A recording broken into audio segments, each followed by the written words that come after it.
guys, welcome back to my channel. So today I'm going to be sharing with you all the books that I read in November. Now, I've already told you guys November was not the best month for me. Health-wise, reading-wise, I only read 8 books, which is still really great. I'm actually surprised I even managed to read 8, but compared to all the books that I wanted to read in the month, it's definitely not where I wanted to be, but it's fine. I did what I needed to do. I took care of myself. So since I have a smaller amount of books to talk about, I thought I would talk about them in order of my least favorite to my most favorite. So in November, my ratings were kind of all across the board. I had 2 5-star books and then all the way down to a 2.5, which is what I'm going to be starting with. So my 2.5-star book that I read is The Naughty List by Ellie Mae McGregor. This is a really short, smutty Christmas novella about Santa Claus. Basically, this woman wakes up on Christmas Eve and Santa Claus is in her house and they hook up.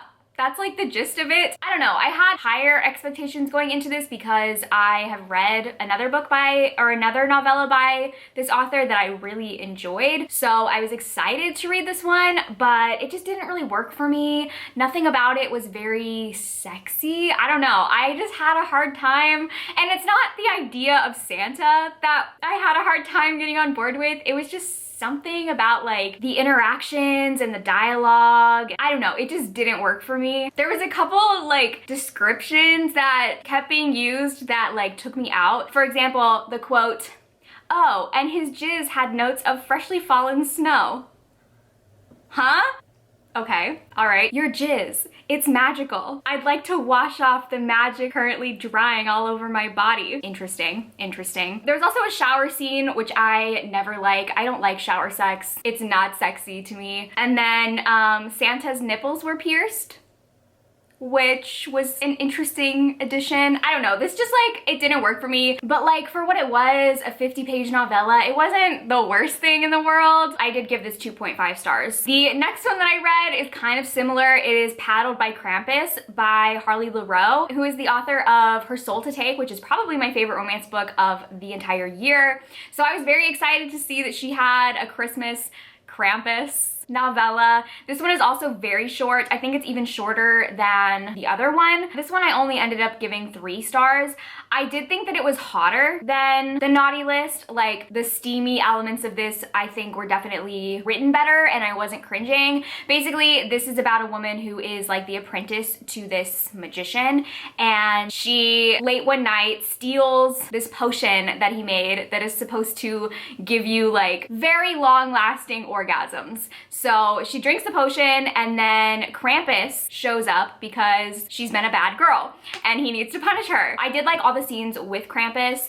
It was very interesting. Although I will say there was one moment where he magically used the pine needles from a Christmas tree in areas where you never ever want pine needles to be, and that made me like shrivel up and die inside. But other than that, I did really like this. I will say that I wished that it had more at the end, because there is like an element with her and her master, who is the magician. It sort of just ends before you get to see them together. I would have liked to have seen like some scenes with them. So maybe like even just 20 more pages, because it felt a little bit like unfulfilled, but it was not terrible. I enjoyed it and I do still kind of recommend it if you're looking for a Krampus smut. So now we're moving up to my 4-star reads, which are all ones that obviously I really enjoyed. So the next one is another Christmas romance book, and that is How the Dukes Stole Christmas. This is an anthology of 4 different stories from Tessa Dare, Sarah McLean, Sophie Jordan, and Joanna Shoup, and I really loved this. My favorite one was definitely the one by Sarah McLean. I would have loved to see it as like a full book,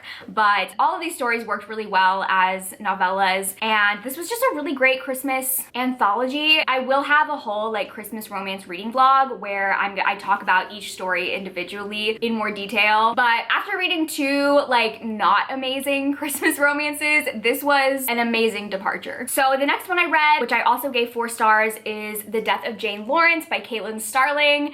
Now, I am completely in the minority for this book. I feel like everybody hates this book and I really loved it. It's hard for me to say like what genre this is because it's a mixture of a lot lot of different things. It could be classified as historical or horror or romance or fantasy. Like, it's kind of a mixture of all of them. Basically, it's a gothic story that takes place in an alternate Great Britain. And it's about this woman who wants to have an arranged marriage of convenience just so that she can have a position in society, but not necessarily for love. And she chooses this man who is a surgeon, and she proposes this like proposition to him where she will work in his practice and do the billing because she is really good at math. In exchange, all he has to do is marry her, and they don't need to have a real marriage of love. He agrees under one condition, that she never spend the night at his family home. And then of course, that's exactly what ends up happening. Through a series of events, she gets stranded and has to stay the night at his home. And while she stays there, she encounters a lot of really creepy things. There's possibly ghosts, something very sinister is going on. This book has a lot of really interesting elements to it. There's also a really big element that I didn't know going into it of ritualistic magic. You need to go into this knowing it's gonna have magic, because I think that's like one of the big things that a lot of people didn't like, is they went into it wanting a certain thing and then it ended up being something different. For me, the fact that this was so heavily about magic made it even more enjoyable for me. I feel like this kind of was like Crimson Peak mixed with The Haunting of Hill House, and then like a little bit of the Stalking Jack the Ripper series, especially like the medical procedures part of that book. I didn't love it enough to be a 5-star book. I think that first half of the book was just a little bit too slow for me, but I loved the second half. So like, I'm definitely in the minority here, and I feel like I also was in the minority for Caitlin Starling's other book, The Luminous Dead. I think that's another book that only specific people like, and I just happen to be that specific person. I feel like every time Caitlin Starling writes a book, she's sitting down and thinking, what would Riley like? And she's always right. So the next book I gave 4.5 stars, and that is The Perks of Loving a Wallflower by Erica Ridley. This is the second book in the Wild Winchester series, and it is a sapphic historical romance following Tommy and Philippa. And this is probably my all-time favorite sapphic romance. Not only did I love this romance so much and the chemistry between the two of them, I loved these two characters individually a lot. Tommy is basically a master of disguises, so she's really good at like putting on prosthetics and wigs and different costumes and becoming an entirely different person. And then Philippa runs this club of women who get together and read and discuss like literature and politics and all these different sort of things. But her mother really wants her to get married and become a wife and a mother and do all the like feminine duties. But that is not what Philippa wants at all. So she's actually approached by Tommy in one of Tommy's disguises where she's pretending to be a duke. And they come up with a bargain where Tommy is going to pretend to court Philippa as a man to appease her mother. I loved this so much, and I think one of my favorite things that I'm now discovering about Erica Ridley is that she doesn't always take the expected path, and I feel like romance is a very predictable genre, not to a fault. That's just a convention of the genre, is predictability. And I remembered when I read the first book, The Duke Heist, there was a certain situation where the characters had this moment where I was kind of like, oh, this is exactly how it's gonna go. They're gonna miscommunicate, or they're not gonna share this secret, and that's gonna cause problems down the road. And it didn't do that. And this book had the exact same moment, kind of, where I sort of felt like I could see where it was going in terms of like miscommunication, and then it didn't. Like, the characters ended up communicating, and I just love that. I love romances where the characters can communicate with each other. And yeah, I loved this. I gave 4.5 stars. Erica Ridley is definitely becoming a new all-time favorite historical romance author for me, and I can't wait for the next book in this series. So the next book I also gave 4.5 stars to, and that is The Love Hypothesis by Ali Hazelwood. I just posted my reading vlog where I read this. Basically, I asked you guys what you thought is the most hyped romance of 2021, and this was the one that was mentioned the most. So I read it in that video, and I will link it if you want to go see like my very in-depth thoughts. But overall, I really loved this book. Obviously, I gave it 4.5 stars. So this is basically a Raylo fan fiction turned into its own book about these scientists, and they have a fake dating relationship. And I just thought it was so cute. Like, the romance was adorable. I really loved the chemistry between these two main characters, and I found myself smiling so much throughout the book. I honestly went into it with like very low expectations. I was pleasantly surprised. I loved it a lot. The only critiques that I really had were that I hated the sex scene. It was not written well and very cringe. I go into a lot of detail on exactly why I didn't like it in that vlog. And then also I just felt like it leaned too much on the fan fiction element of it and the original source material, and I don't feel like this could stand on its own enough.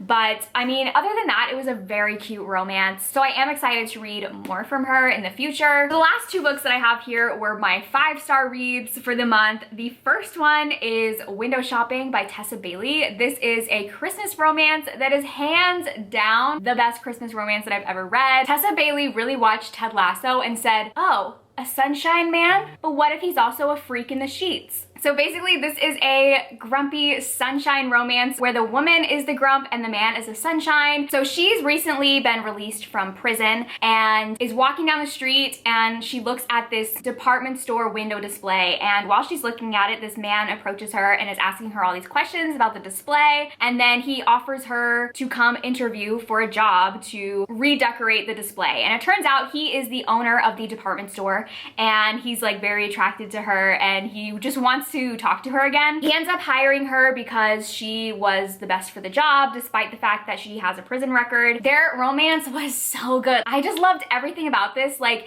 yeah, it's a Christmas romance. It was very cute. It was also very, very hot, like all of Tessa Bailey's books are. But then it had some like more complex elements to it because she is just out of prison and dealing with a lot of very intense things. Everything about this book was perfect to me. I feel like this is gonna be one of those books that I reread every Christmas because it was just so amazing. I really think if you are gonna read one Christmas romance this year, pick up this one. It was just perfection. It was like the perfect Christmas romance. And then my last book, my favorite book of the month, is Under the Whispering Door by TJ Klune. Are we surprised that I gave this 5 stars and that this is my favorite from the month? The House in the Cerulean Sea by TJ Klune is one of my all-time favorite books, so I've been highly anticipating this, and I was so nervous to pick it up because I was like, what if I don't love it as much? And I think that I do. I mean, it's interesting because I think that I read both of these books at the exact perfect time that I needed them for the emotions that each book evokes. So The House in the Cerulean Sea, I've always described as like instant serotonin. It's just like joyful and magical and full of whimsy, and I read that book the first week that the US went on lockdown at the start of the pandemic, and it was just like exactly what I needed to boost my happiness, because obviously that was like a really weird time. And then this book, I feel like, is the exact inverse. Where The House in the Cerulean Sea deals with life, I think this book deals with death. This book is about grief and loss and death and the afterlife, and it's really sad, but in like a hopeful way. The month of November was just not great for me. I've talked about how I got really bad news about my health,